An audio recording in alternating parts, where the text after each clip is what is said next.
তো আজকে আমরা সেকেন্ড ক্লাস বেসিক 3D কোর্সের।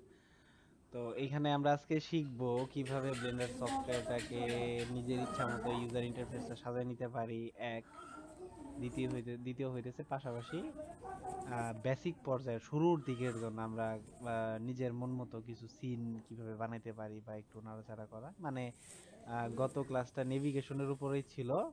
তো আজকেও নেভিগেশনের প্র্যাকটিসটা অবশ্যই থাকবে, মানে একজন 3D আর্টিস্টের এরকম অনেক মিমিও পাওয়া যায় 3D কমিউনিটিতে। আপনারা আস্তে আস্তে যখন ইনভলভ হবেন এগুলো পাবেন, যে কেমন একজন আর্টিস্ট যদি 1 ঘন্টা কাজ করে, মডেলিং এর কাজ করে, হ্যাঁ, তো তার মধ্যে থেকে দেখা যাইতেছে সে 20 মিনিট মডেলিং করে আর বাকি 40 মিনিটই হইতেছে এদিক ওদিক ঘুরায় ফিরায় নাড়ায় চাড়ায় খালি দেখে। বিষয়টা বুঝতে পারছেন? জি মানে তার বুঝতে নাড়ানো চাড়ানো নেভিগেশনই থাকে বেশিরভাগ হইতেছে তার 80%, আর বাকি 20% থাকে কাজ। তো এই কারণে নেভিগেশনের উপরে জোরটা বেশি, বা শর্টকাট অথবা এই আপনার এই সফটওয়্যার চালানোর যে বিষয়টা, এটার সাথে ইউজার ফ্রেন্ডলি সফটওয়্যারও বলে, সফটওয়্যারের ভাষায় বলে যদিও। তো আপনি যতটা এটার সাথে ফ্রেন্ডলি সিঙ্ক হইতে পারবেন, তো আপনার কাজ করার পসিবিলিটি বলেন অথবা মানে সুবিধা, যেটা বলেন সুবিধা করে উঠতে পারবেন খুব ইজি ভাবে বা সহজ ভাবে। তো এই বিষয়গুলোর জন্য এই শুরুর দিকের এই মৌলিক বিষয়গুলো খুবই জরুরি। এগুলা গ্যাপ দিয়ে গেলে বা ফাঁকি দিয়ে গেলে পরে ভালো পরিমাণে প্যারা খাওয়া লাগে, বা প্যারা হয়ে যায় অনেকের। কম বেশি কাজ করতে গেলে আমরাও প্রবলেমে পড়ি, বিষয়টা এরকম না যে প্রবলেম ছাড়া, প্রবলেম যেখানে আছে ওইখানে সলভ আছে, কিন্তু মৌলিক বিষয়গুলো ফাঁকি দিয়ে গেলে এগুলা থেকে উত্তরণ পাওয়াটা একটু কঠিন হয়ে যায়। তো যাই হোক, আমরা সফটওয়্যার অন করে এই প্যাচালগুলা পারি, পাশাপাশি সেটা ইফেক্টিভ হবে বেশি।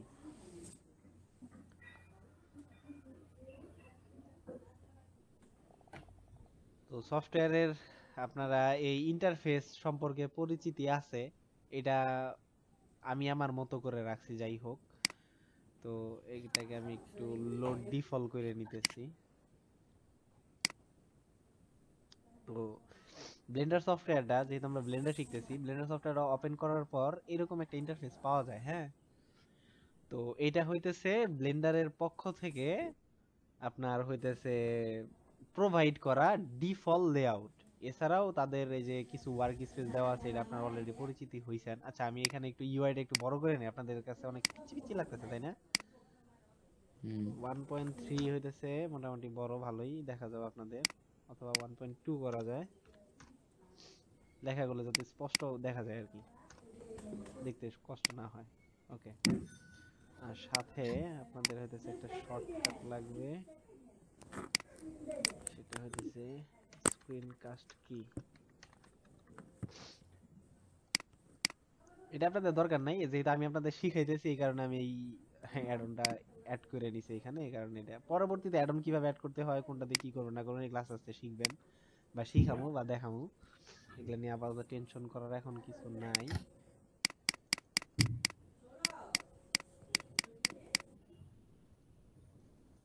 আচ্ছা, আর এই যে আমি কি কি বাটন প্রেস করি, এই শর্টকাটটা এখানে রাখলে সুবিধা হয় আপনাদের জন্য নাকি মাঝখানে রাখলে সুবিধা হয়? অসুবিধা নেই ভাই, রাখলে গেছে। না, তারপরে অভ্যস্ততার একটা ব্যাপার আছে, যে অনেকে আছে দেখে অভ্যস্ত হওয়ার ব্যাপার আছে। সাইডে থাকলে অনেক সময় সাইডে অনেক প্যারামিটার আসতে পারে। মাঝখানে রাখি নাকি? জি ভাই, আচ্ছা মাঝখানে ভাই। রেখে দেন। মাঝখানে ফোকাসটা থাকুক। ওখানে থাকবো। হ্যাঁ, সেটাই। সেন্টার ফন্ট সাইজটা আপনার 14 করে দেই, দেখি 15 থাকুক। মাউসের সাইজটা 35 হোক। ওকে। এন্ড কালার একটু লাইট কালার করে দিই, যেটা চোখে বাজে বা দেখা যায়। Paste colour.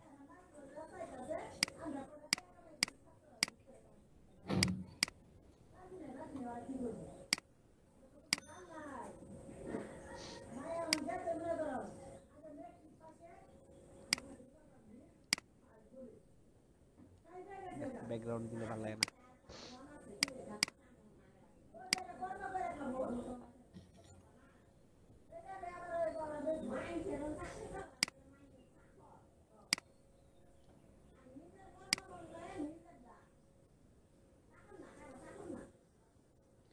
এখন চলে, আপনাদের এখানে ফোকাস হবে কি না ব্যাকগ্রাউন্ড ছাড়াই মনে ভালো না? আচ্ছা, এগুলো স্টাইলের ব্যাপার, ওগুলোর দরকার নাই। তো যাই হোক, তো আমাদের 3D সফটওয়্যার অন করার পর এরকম একটা ইন্টারফেস আসে। আপনার ইন্টারফেসের সাথে অলরেডি পরিচিতি আছেন বা পরিচয় আছে আপনাদের, বা পরিচয় করাই দিছি। তো এইটাকে সাধারণত 3D ভিউপোর্ট বলে। আর ম্যাক্সিমাম 3D আর্টিস্টের আপনার যত কাজ বলেন সব কাজ থাকে আপনার এই লেআউটের উপরেই বলতে পারেন, মানে এডিটরের উপরে। আর পাশাপাশি এটার সাথে সিঙ্ক, মানে এখানে আপনি কি করতেছেন না করতেছেন এটার হিউজ পরিমাণ প্যারামিটার থাকে প্রপার্টিস প্যানেলে। আর কি কি আছে সেটার আপনার হইতেছে যে স্ট্যাক বলেন, মানে লেয়ার অর্গানাইজ করা বলেন। যারা ফটোশপ ইউজ করছেন, ফটোশপে লেয়ার থাকে, যেমন ক্যানভাসের বাইরে যে লেয়ার গুলো থাকে লেয়ারের মতো বলতে পারেন, এটা কালেকশন আকারে থাকে, বা কি কি আছে এটার একটা লিস্ট থাকে, লিস্ট বলতে পারেন। এটাকে আউটলাইনার বলা হয়। আর নিচে টাইমলাইন আছে, আপাতত টাইমলাইনের কাজ আমাদের দরকার নেই, এটা যখন আমরা অ্যানিমেশনে যাব বা অ্যানিমেশন শিখবো তখন আমাদের এটার প্রয়োজন হবে। আপাতত এটা যেমন আছে তেমনই থাকুক। তো এটা গেল হইতেছে বেসিক লেআউট। এখানে কিছু ওয়ার্ক স্পেস, যেমন আপনারা যদি যায় থাকেন এখানে যে মডেলিং এর জন্য, এখানে গেলেন দেখেন আপনার টাইম লাইনটা নাই। স্কাল্পটিং এ গেলে একটু অন্যরকম, এখানে প্যারামিটার আরেক রকম ভাবে ওপেন হয়। ইউভি এডিটরটা এরকম। আমাদের প্রত্যেকটারই ওয়ার্ক স্পেসের কাজ আছে, আমাদের প্রেক্ষিতে কাজ করতে হয়।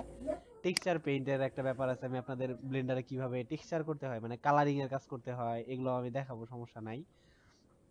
অলরেডি আমি আপনাদের আগেই একটু হিন্ট দিয়ে রাখি। কিছু আপনার প্রথম দিকে হয়তো বা একটু একেবারে রিয়েলিস্টিক পর্যায়ের বলতে পারেন, বা যতটুকু অ্যাজ ক্লোজে যাওয়া যায় একটা ম্যাঙ্গো বা এই টাইপের কিছু একটা বানাবো আমরা, মানে 3D ওয়ার্ল্ডে। দেন আস্তে আস্তে অনেক কিছুই বানাবো আস্তে আস্তে। আজকে অলরেডি একটা কিছু বানানো দেখবো। তো মানে একদম পুরাপুরি মানে আপনার কালার টু কালার, তারপরে রেন্ডার নিয়ে আসা, এরকম একটা পর্যায়ের জন্য আমরা ওইভাবে আগাবো আর কি। দেখা যাক আরো কিছু ওইভাবে কি কি ইনক্লুড করা যায়। তো এটা আগে একটু বললাম। তো ওই যখন আমরা এই আমটা যে বানানো শিখবো আর কি, ওই আমটার টেক্সচার করা মানে রং করার ক্ষেত্রে আমাদের এই ওয়ার্ক স্পেসটা লাগবে, বা আমরা বানাই নিতেও পারবো, সমস্যা নাই। এরপর আছে শেডিং এর ব্যাপার স্যাপার আছে। শেডিং কি এগুলো আমি বলবো। অ্যানিমেশন যখন আমরা শিখবো তখন এরকম ওয়ার্ক স্পেসটা সুবিধা হয়।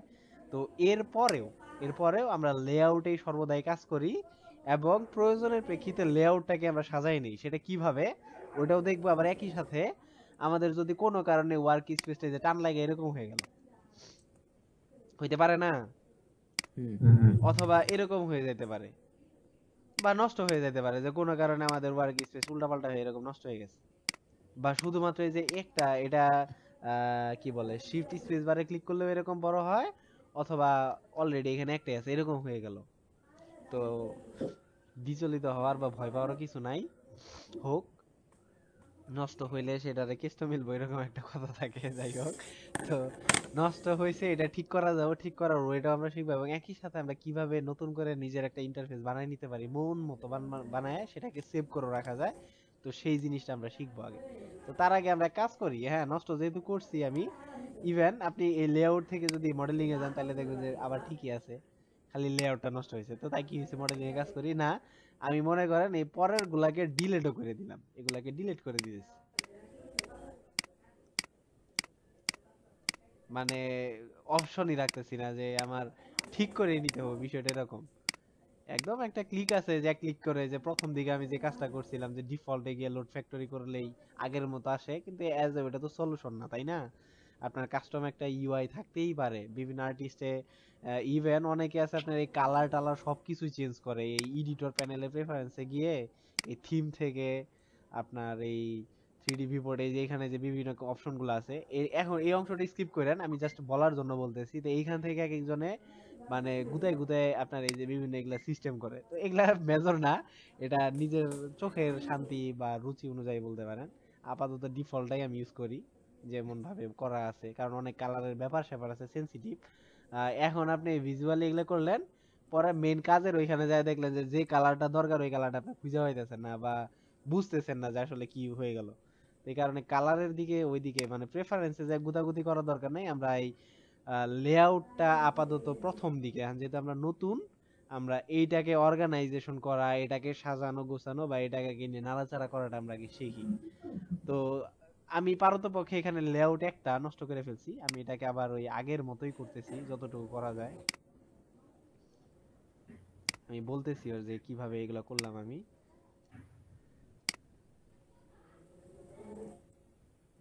এটা হবে 3D ভিউপোর্ট। এটা হবে প্রপার্টিজ। আচ্ছা, এখানে নিচে টাইমলাইনটা নিতেছি না, আচ্ছা থাকুক, আচ্ছা নেই তাও তো জিনিসটা থাকুক।